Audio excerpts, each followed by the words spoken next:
नमस्कार, मैं अनन्या सहगल और आप देख रहे हैं नारद पोस्ट। द्वारका भगवान श्री कृष्ण का प्रिय निवास स्थान था, जिसे द्वारका नगरी के नाम से जाना जाता है। ये नगर समुद्र के किनारे बसा था और इसे भगवान श्री कृष्ण ने अपनी महिमा और शक्ति से बसाया था।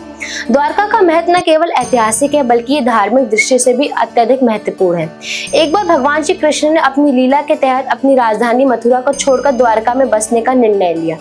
मथुरा में कंस का वध कर देने के बाद वहाँ के लोग शांति से जीने लगे थे, लेकिन कई राक्षसों और दुश्मनों ने मथुरा को संकट में डाल दिया था।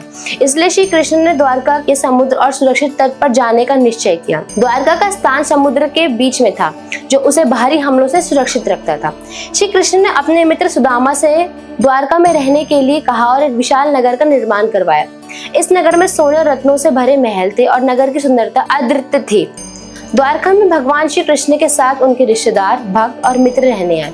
श्री कृष्ण की महिमा दिन प्रतिदिन बढ़ती गई और वहां उनके भक्तों का जमावड़ा होने लगा।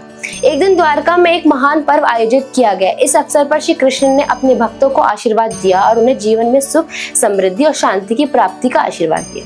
द्वारका का वातावरण सदा आनंदमय और दिव्य रहा और यहाँ भगवान श्री कृष्ण ने अपनी विविध लीलाओं से लोगों का मार्गदर्शन किया। लेकिन एक दिन द्वारका में भी वह समय आया जब भगवान श्री कृष्ण को इस पृथ्वी से अपनी लीला समाप्त करनी थी। भगवान ने अपने भक्त अर्जुन से कहा कि अब मेरी लीला समाप्त होने वाली है और मुझे इस नगरी को छोड़ना होगा। फिर भगवान श्री कृष्ण के द्वारा द्वारका के नगर को समुद्र में समाहित कर दिया गया।